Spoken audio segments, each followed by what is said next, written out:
Friends, Moto plus YouTube ఛానల్కి స్వాగతం. ఇప్పటివరకు మన ఛానల్ సబ్స్క్రైబ్ చేసుకోకపోతే దయచేసి సబ్స్క్రైబ్ చేసుకోగలరు. స్టాక్ మార్కెట్ గురించి చాలామంది చాలా రకాలుగా ఎక్స్ప్లెయిన్ చేస్తూ ఉంటారు.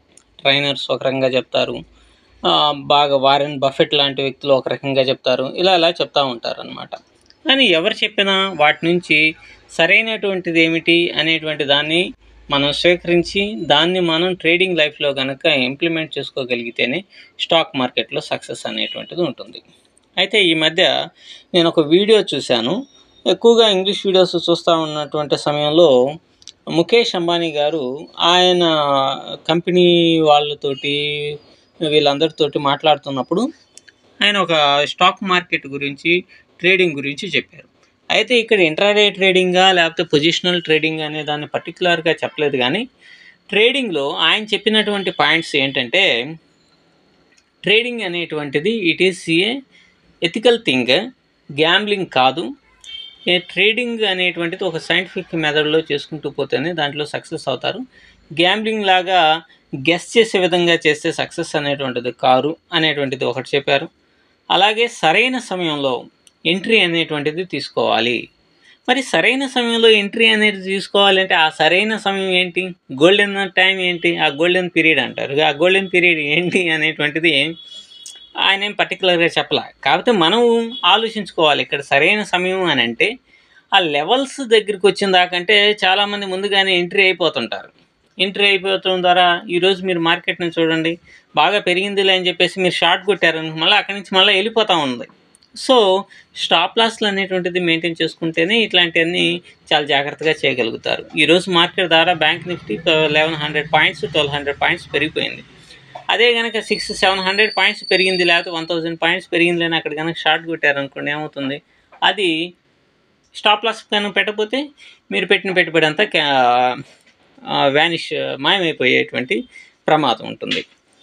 సో ఇక్కడ సరైన సమయం అని అంటే మనకి అనుకున్నటువంటి లెవెల్కి లేకపోతే మన స్ట్రాటజీకి అనుకూలంగా వచ్చేంత వరకు మనం ఓపికతో సహనంతో ఎదురు చూస్తూ ఉండాలన్నమాట. అప్పుడే మనం సరైనటువంటి ఎంట్రీ అనేటువంటిది మనకు దొరుకుతుంది.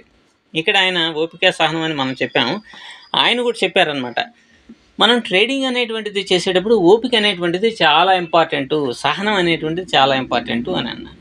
మనం ఒక ఎంట్రీ కనుక తీసుకున్నాము అనుకోండి, అది తొందరగా కదలకపోతే మనలో అసహనం పెరిగిపోతూ ఉంటుంది. అలాగే స్టాప్ లాస్ అనేది పెడతాం, స్టాప్ లాస్ దగ్గరికి వెళ్తున్నప్పుడు మనం ఆందోళనకు గురైపోతాము. అది ఎందుకు వచ్చిన బాధ అని చెప్పేసి దాని నుంచి స్క్వేర్ ఆఫ్ అయిపోవటం, లేకపోతే స్టాప్ లాస్ని తీసేయటం జరుగుతూ ఉంటుంది. కానీ అలా కాకుండా స్టాప్ లాస్ ఇప్పుడు మన స్ట్రాటజీ ప్రకారం స్టాప్ లాస్ పెట్టాము అని అంటే మనం ఆ పాయింట్స్కి లాస్ అవ్వడానికి సిద్ధంగా ఉన్నట్టే కదా లెక్క. కాబట్టి అదే సహనం, అదే ఓపిక అవి కనుక ఉంటే సక్సెస్ అనేటువంటిది కావచ్చు అనేది. తర్వాత అత్యాశ. ఆయన చెప్పింది ఏంటంటే అత్యాశ ఉండకూడదు అనేది. ఈ పాయింట్స్ అన్నీ అందరూ దాదాపుగా చెప్పేటువంటివే. అయినప్పటికీ కూడా ఎందుకు 95% దాకా ఫెయిల్ అయిపోతున్నారు అని అంటే, అందరు చెప్పినవి మనం వింటాం కానీ ఇంప్లిమెంట్ చేయడానికి ఇష్టపడం. నాకు తెలిసిన ఒక ఫ్రెండ్, అతనికి దగ్గర ఒక స్ట్రాటజీ ఉందంటే ఆయన 3 years నుంచి దాన్ని ఇంప్లిమెంట్ చేయాలంటే చేయలేకపోతున్నాడు. ఎందుకు, మార్కెట్ ఎదురు చార్ట్ల ముందు కూర్చున్న తర్వాత అతని మైండ్ సెట్ మారిపోయి ఆ స్ట్రాటజీని ఇంప్లిమెంట్ చేయలేక అట్లా జరిగిపోతూ ఉన్నది. సో ఇక్కడ కావాల్సింది మీరు అనుకునేటువంటి దాన్ని సక్రమైన రీతిలో మీరు ఇంప్లిమెంట్ చేయగలుగుతున్నారా లేదా అనేటువంటిది మోస్ట్ ఇంపార్టెంట్.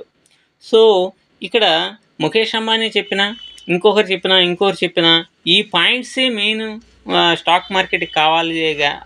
దీనికి అదనంగా నేను చెప్పేది సైకాలజీ అనేది మోస్ట్ ఇంపార్టెంట్. మీకు ఎన్ని తెలిసినా, ఎన్ని విధాలుగా ఉన్నా, మీ సైకాలజీ అనేది సక్రంగా లేకుండా ఏముందలే ఎక్కుదాంలే, పోకపోయిద్దా లేకపోతే పడకపోతుందా అనేటువంటి కోణంలో మీరు గనక ట్రేడింగ్ అనేటువంటిది చేస్తే ఖచ్చితంగా నష్టం అనేటువంటిది రావడానికే ఎక్కువ పాసిబిలిటీ ఉంటుంది. సో ఈ వీడియో వరకు ముఖేష్ అంబానీ గారు చెప్పినటువంటి సరైనటువంటి సమయం కోసం ఎంట్రీ వెయిట్ చేయండి, సహనం ఓపికలను కలిగి ఉండండి.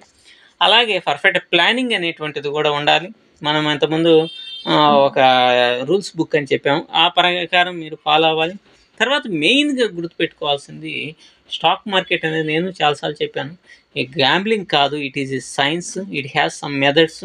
బిగ్ ప్లేయర్స్ మనతో ఆడుకుంటారు అనే ఆ ఆడుకునే దాన్ని కూడా తప్పించుకొని కూడా మనం కనుక సరైన రీతిలో కనుక ట్రేడింగ్ చేస్తే సక్సెస్ అనేటువంటిది చాలా తేలిగ్గా ఉంటుంది అనేది నా స్వతహా అభిప్రాయం. Thank you.